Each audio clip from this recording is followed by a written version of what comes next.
올해가 어떤 해냐 하면은 2017년이죠.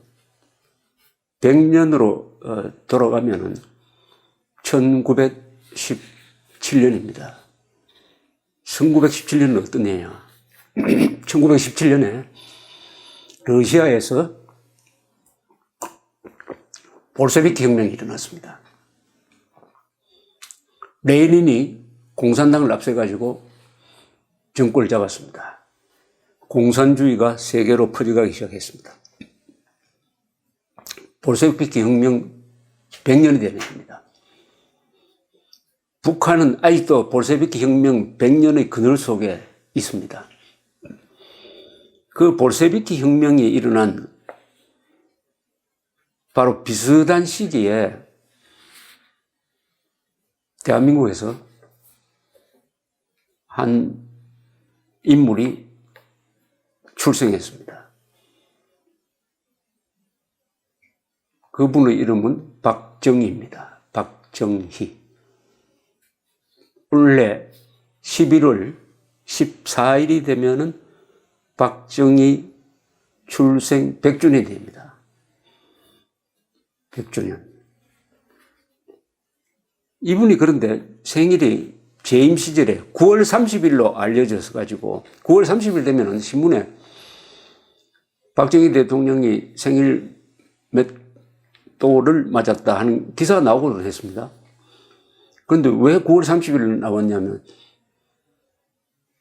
양력 11월 14일이 음력으로 9월 30일이었어요. 그러니까 그것을 생일인 줄 알고 장관들이 와서 박정희 대통령한테 생일 축하합니다 하고 하면은 그냥 뭐 다른 말 없이 받아주고 그랬습니다. 그런데 자기 생일이 9월 30일이냐 11월 14일이냐에 대해서 별 신경을 안 썼어요. 나중에 11월 14일로 정리가 되었습니다만 박정희 대통령은 이런 형식을 아주 싫어하는 사람입니다.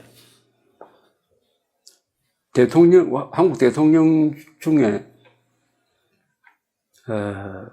정말 박사 학위를 받은 사람은 이승만 대통령이죠. 이승만 대통령은 한국 최초의 박사입니다. 그것도 프린스턴 대학에서 받았는데 명예 박사 학위를 받은 분이 많죠. 그런데 박정희 대통령만이 명예 박사 학위가 하나도 없습니다. 주변에서 명예 박사 학위 추천을 하면은 나는 박정희라는 이름 하나로 좋게 하면서 거절을 했습니다. 이분의 호도 공식적으로는 없습니다. 거기 보면은 이분의 족보에 보면은 시함으로 화살을 넣는 어떤 함이란 뜻의 그걸로 족보에 적혀 있는데 이걸 쓰지는 않았어요. 그래서 형식을 매우 싫어하는 분이었습니다. 이 박정희 탄생, 출생 100주년을 맞아서 저는 박정희 대통령, 박정희 전기를 쓴 사람입니다. 제목이 내 무덤에 침을 뱉으라는 그 평소에 그분이 하던 이야기를 제목으로 해가지고 전기를 썼는데 앞으로 이 조갑지 TV를 통해서 박정희의 생애 중에 아주 결정적인 장면 몇 개, 결정적인 장면을 뽑아서 이분의 생애를 좀 이야기를 통해서, 글이 아닌 이야기를 통해서 좀 전해드리려고 합니다. 그래서 내 무덤에 침을 뱉으라는 이 책입니다만은 1, 2, 3, 4 이렇게 번호를 붙여가지고 박정희 62년을 살았죠. 1917년에서 1979년 10월 26일까지 산 이분의 생애를 가장 드라마틱한 순간을 중심으로 해서 시리즈로 한번 이야기를 해드리려고 합니다. 오늘은 그래서 맨 첫 번째 박정희의 출생에 대해서 말씀드리겠습니다. 1979년 10월 27일 새벽 한 3시쯤 됐습니다. 청와대 본관입니다. 여기저기서 이제 흐느끼는 소리가 들리곤 했습니다. 이때 한 할머니가 현관으로 들어오자마자 빈속까지 엉금엉금 기어가면서 통곡을 하는 것이었습니다. 아이고 정이야, 네가 이게 어쩐 일고. 이렇게 통곡한 사람이 누구냐 하면은 박정희보다 4살 위의 누님 박재희 씨였습니다. 당시 66세였습니다. 제가 그 한 10년 뒤에 만나서 이야기를 들으니까 이런 이야기를 했습니다. 이 박재희 씨는 동생의 출생과 죽음을 다 목격한 사람입니다. 동생은 그때 양복을 입고 넥타이를 맨 정장으로 잠자듯 관 속에 누워 있었습니다. 머리에 총상이 없었다면 금방이라도 일어날 것 같이 편안한 표정이었습니다. 시신을 덮은 태극기가 너무 작아 발이 나왔어요.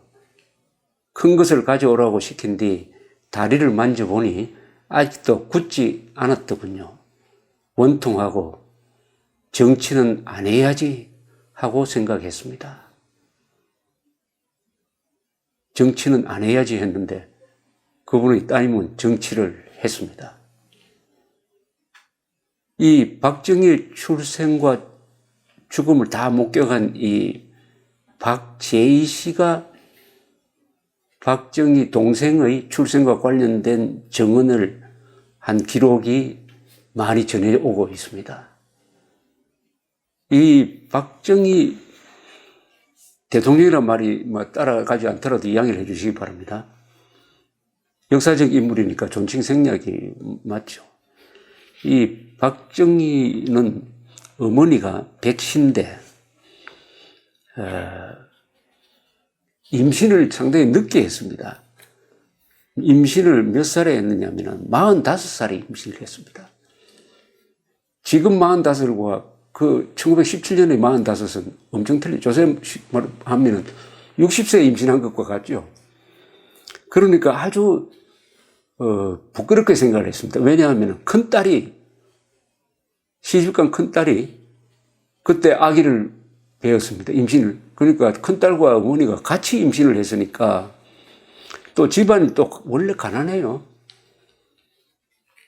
구미, 상무리에서 났는데 거기서 이 박정희의 아버지 박성빈 씨는 그 아내 백씨, 그 부인 백씨 문중 땅을 관리하는 게 이 사람 일이었습니다. 문중 땅을 관리한다. 그걸로 먹고 사는 사람이었어요. 문중 땅 중에 농사를 지을 게 있으니까 그게 농사를 짓고, 그러니까 참 가난한데 이게 또 식구가 하나 더 늘게 되었다. 근데 더구나 임신을 지금 45세 했는데 하니까 그때부터 뭘 하느냐 하면은 어떻게 하든지 임신한 박정희를 뱃속에서 지금 자라고 있는, 꿈틀거리고 있는 이 생명을 지우려고 악을 씁니다. 그야말로. 여러 가지 방법을 동원하는데 같이 임신한 그 큰딸을 데리고 언덕에 올라가서 이 박정희 어머니 백씨가 언덕에서 그냥 뛰어내려 버립니다. 뛰어내려가지고 거의 기절할 정도가 됐어요. 그런데도 며칠 있으니까 또 뱃속에서 꿈틀꿈틀 한단 말입니다. 그 다음에는 뭘 했느냐. 그때 요새처럼 임신 중지를 할 방법도 없고 하니까 간장을 그냥 한 종지 먹고, 그것도 모자라니까 그냥 한 삽을 들이마시고 그냥 기절을 해버렸습니다. 이제 끝났겠지 해도 또 뱃속에서 꿈틀꿈틀 하니까 안 되겠다 싶어가지고 디딜방아, 지금 구미에 가면은 박정희 생가에 그 디딜방아가 있습니다. 디딜방아를 배 위에 그 무거운 디딜방아를 올려놓고 그냥 뒤로 낮아버려 버렸습니다. 그러니까 무거운 걸로 배를 누른 거죠. 그런데도 끈질긴 이 생명은 죽지 않고 뱃속에서 계속 자랐습니다. 마지막에는 백 씨가 포기를 합니다. 아무리 노력을 해도 생명을 지울 수가 없다. 태어나면 아예 막 버려버리지 하는 이런 마음으로 아기를 낳았습니다. 그때 무슨 산부인과가 있습니까? 조산원이 없고 그 아기를 놓는 장면은 바로 박귀희, 그때 나이가 4살, 한국 나이가 5살 되는 이 박귀희 씨가 봤다고 합니다. 보니까 방구석에서 어머니가 이불 덮어서로 끙끙 앓고 있더랍니다. 그 산통을 못 견뎌가지고. 그래서 이 박귀희 씨는 또 어머니가 아기 집으려고 또 무슨 약을 먹은 모양이다 해가지고 겁이 들컥 나가지고 아버지를 찾아서 논을 막 뛰어갔다고 합니다. 돌밭에 넘어져서 발등에서 피가 솟구치는 것도 모르고 뛰어갔답니다. 그 아버지는 논에서 나락을 베고 있었다고 기억을 했습니다. 그래서 그 아버지를 데리고 와서 보니까 어머니는 이미 삽장문을 열고 들어가니까 아기 울음소리가 들리더라. 그 옆에 어머니는 기진맥진해가지고 누워 있는데 아기가 얼마나 배 속에서 어머니의 공격을 받아가지고 고생을 했는지 새빨갛고 꼬물꼬물하더라는 표현을 했습니다. 태어난 생명이 새빨갛고 꼬물꼬물한데 참 예쁘게 보이더라 하는 표현을 우리 박귀희 씨가 한 기억이 새롭습니다. 자, 이제 낳기는 낳았는데 이 박정희는 아기 때도 또 고생을 많이 합니다. 이 어머니는 젖이 안 나와요. 젖꼭지가 말라 붙었습니다. 그러니까 모유를 먹을 수가 없으니까 그 같은 시기에 아기를 낳은 큰딸을 불러가지고 박정희한테 이 젖을 먹이고 했다고 합니다. 그러다가 박정희가 또 한 번 순환을 당합니다. 언제냐? 한 2살 때인데 어머니가 그때 박정희의 큰 형님 박동희 씨라는 분이 있었습니다. 박동희 씨의 그러니까 며느리죠. 며느리한테 이 아기를 좀 봐달라고 맡겨놓고 출타를 했는데 이 아기를 잘 봐주지 않고 옆에서 바느질을 하고 있는 사이에 박정희는 그때 겨울이었답니다. 화로가 집집마다 있었죠. 거기에 숯을 놓고 벌겋게 달구고 있었습니다. 거기에 이 박정희가 그 벌건 화로 속으로 굴러 떨어졌답니다. 그래서 그 불구덩이를 뒤집어 쓰고 하는 사이에 불을 끄다가 보니까 입속에 들어간 뭐 이런 숯 끄집어내다가 하는 사이에 팔뚝이 화상을 입어가지고 그 화상은 박정희가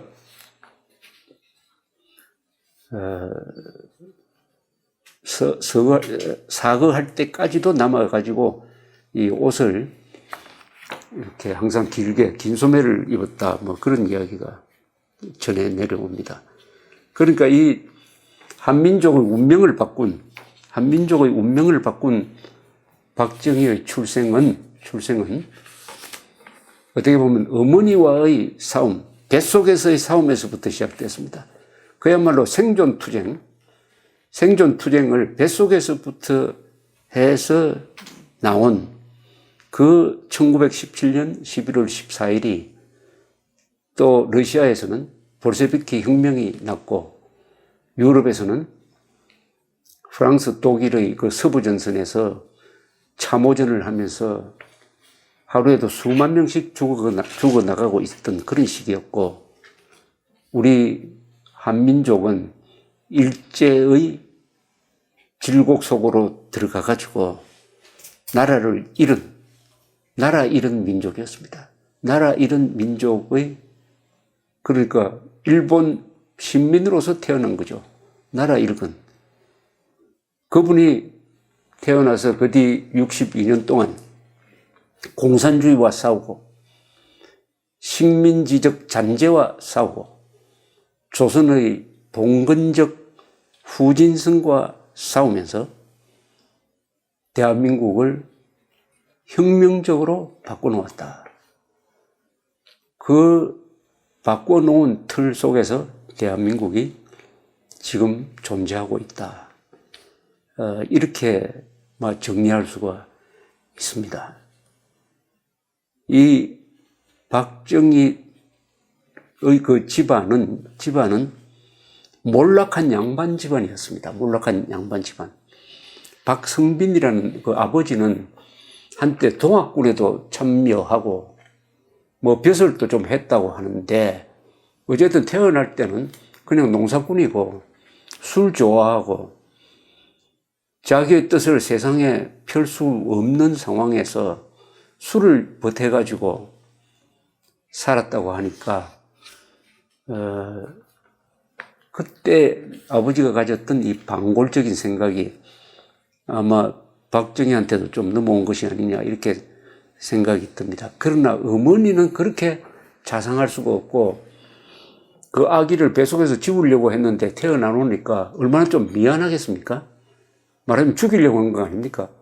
생명을 끊으려고 하는데 악착같이 살아서 태어나서 자라니까 미안한 생각도 있고 예쁘고 하니까 특별히 각별하게 박정희를 보살폈습니다. 어머니 치고 아들을 싫어하는 사람이 있겠습니까? 많은 특별히, 그 중에서 특별히. 그래서 그 뒤에 위대한 인물로 자라는데 어머니로부터 받은 영향, 어머니의 사랑, 또 어머니에 대한 박정희의 애틋한 마음, 이게 이분의 정서를 만들고 하는데 결정적 요인이었다 이렇게 생각합니다. 위대한 인물들을 보면은 아버지가 조금 못하고 좀 실패한 사람이라도 어머니가 잘 버티가지고 위대한 인물을 만들어낸 경우가 참 많습니다. 위대한 어머니 밑에서 위대한 인물이 나온다는 것이 박정희한테도 해당된다고 봅니다. 다음번에는 박정희의 국민학교 시절을 말씀드리려고 합니다. 어떤 큰 인물의 인격 형성기가 그 사람의 기본을 만들고 크기를 만들기 때문에 아주 소중하다고 생각합니다. 기대해 주시기 바랍니다. 감사합니다.